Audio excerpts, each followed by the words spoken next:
A young charming Eilis leaves early in the morning for church. She is currently working at Ms. Kelly's shop, who is rude to her most of the time. Eilis lets Ms. Kelly know that she wants to talk to her about something important later on. Ms. Kelly is even rude to her customers at the shop and highly favors the ones she loves. Eilis lets Kelly know that Father Flood has found her a job in America and has even got her a visa. Kelly feels sad for Eilis' mother and sister, Rose, as she believes that mothers are always left behind in Ireland till their death, and Rose would now have to look after their mother as she can't go make her own life now. Eilis proposes that she can work at Kelly's shop on Sundays, but Kelly doesn't want her around anymore. During dinner, Eilis regrets not writing and vouching for Rose to Father Flood, but Rose doesn't bother as she has a full-time job and Eilis doesn't. Eilis is happy that she won't be working for and seeing Kelly ever again. Eilis then spends her evening going out for a dance with her closest friend, Nancy. Her friend is able to get a dance with the guy she has a crush on. Eilis leaves soon as she doesn't want to get between them. While looking at her luggage, Rose thinks that she should have bought Eilis more clothes, but Eilis doesn't want to burden her as Rose has spent most of her money on her. Rose says that she is glad to have spent all of her money on Eilis, but she can never buy her a future, which is why Eilis is moving to America. Eilis promises to write to Rose and her mother, and she worries about when she would get to see her family ever again. Rose tells her not to worry about them in any way possible. Eilis boards her ship to America and kisses her family goodbye. Eilis soon meets her roommate, Georgina, in her cabin. Georgina says that she made a mistake coming to Ireland and she would never come back again. Georgina goes out for a smoke with hopes of finding a man from a much higher class. Eilis has dinner but notices that no one's around. A waiter nearby tells Eilis that most of the passengers have put off their meal due to a rough weather that is forecasted for the night. Later that night, the ship is going through rough weather and Eilis begins to suffer from bad health. Her roommates have locked their cabin and the bathroom, which Eilis needs to use at the moment immediately. Eilis uses a bucket that's near her to facilitate herself in the state of seasickness. Georgina takes care of Eilis and locks the other roommates out of the bathroom, as revenge for what Eilis had to go through. Eilis talks to Georgina about how Rose knew a priest that is now helping her in moving to America. Georgina accurately guesses that Eilis is moving to Brooklyn. Georgina also states that it takes time for letters to reach across the sea the first time and then no time at all. She also tells Eilis that she would be able to find new people much more easily in America. Georgina advises Eilis on clothes, makeup, and the kind of attitude required to survive in a country like America. She tells Eilis to think like an American and never be rude or nervous in any situation. Eilis arrives in America and is living at a boarding house for young Irish girls that is run by Ms. Kehoe.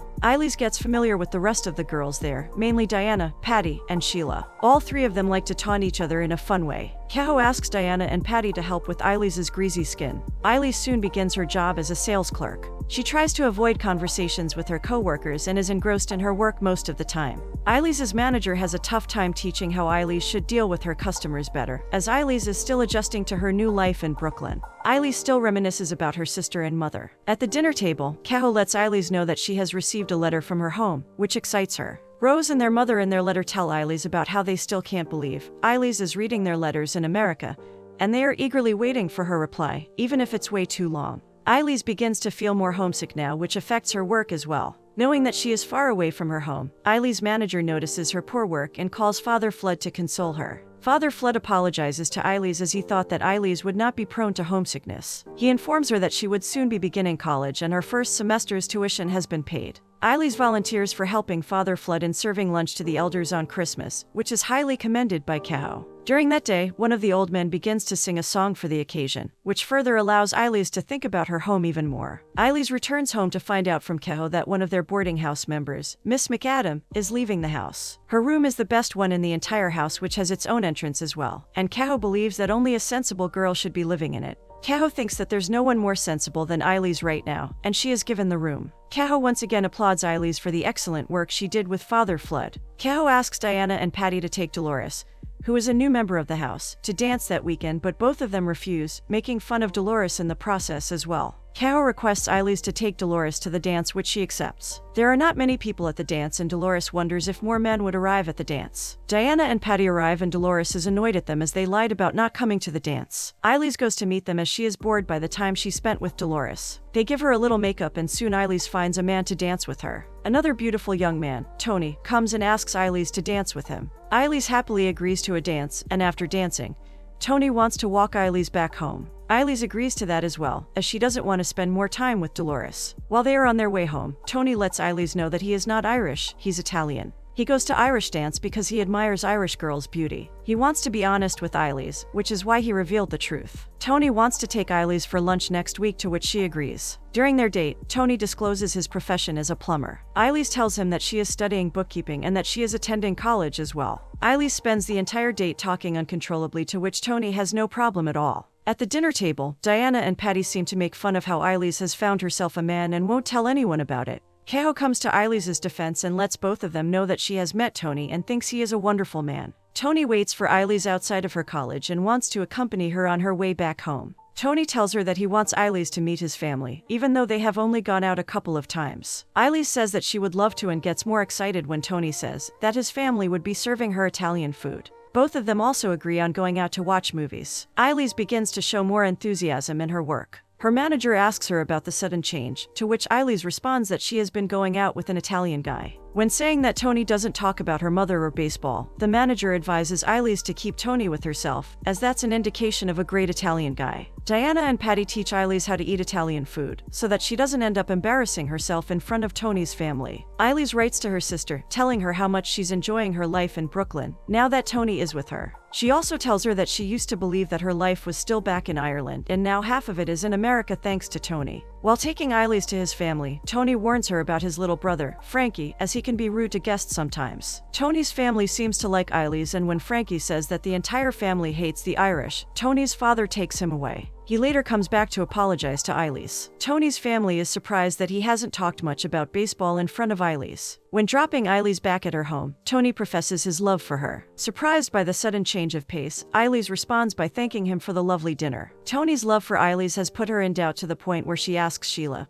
who is divorced, if she would marry again. Sheila tells her that she will. When coming out of her college, Eilis is surprised to not see Tony around, but he appears soon enough. Eilis shares her feelings about Tony's love for her. Eilis says that she likes Tony, and the next time Tony would acknowledge his love for her, she would declare her love for him too. Rose and her mother write to Eilis, telling her that it's exciting to hear Eilis enjoying her life in America, and how they would keep on supporting Eilis' goals. Father Flood is elated to hear that Eilis has passed her first semester with flying colors, and how she has found a nice guy for her. Eilis also lets her know that she can pay back the tuition for her first semester, and would cover up the remaining expenses herself. Kehoe and the rest are happy with Eilis' academic performance. Eilis tells them that Tony is taking her to Coney Island to celebrate. All of the house members tell Eilis to get herself a proper bathing suit. Eilis' manager assists her in picking the right one for her. Both Tony and Eilis spend a wonderful time at the beach, and they share their very first kiss as well. Eilis writes to Rose, telling her that she feels happier in America now, and she is also looking for office work.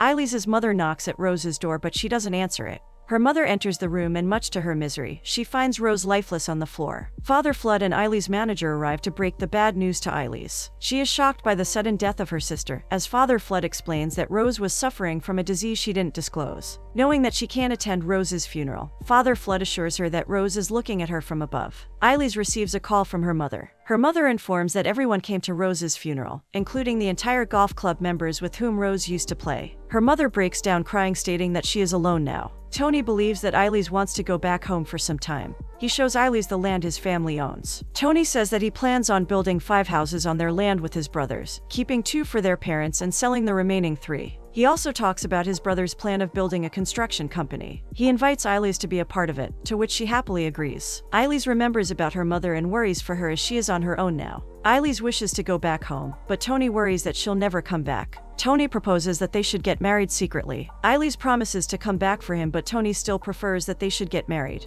Eilis agrees to his proposal. The day arrives and both of them head to the city hall to get married. While they are waiting for their turn, Tony comes across a man who is not only Irish, but also comes from where Eilis used to live. Eilis and Tony are happily married, and both of them share a laugh about how their children would react to their secret wedding. Eilis returns to her home, and after coming out of the church with her mother, Eilis reunites with Nancy. Nancy pays her condolences on the death of Rose. When Eilis asked how she is doing, Nancy surprises her with her wedding announcement.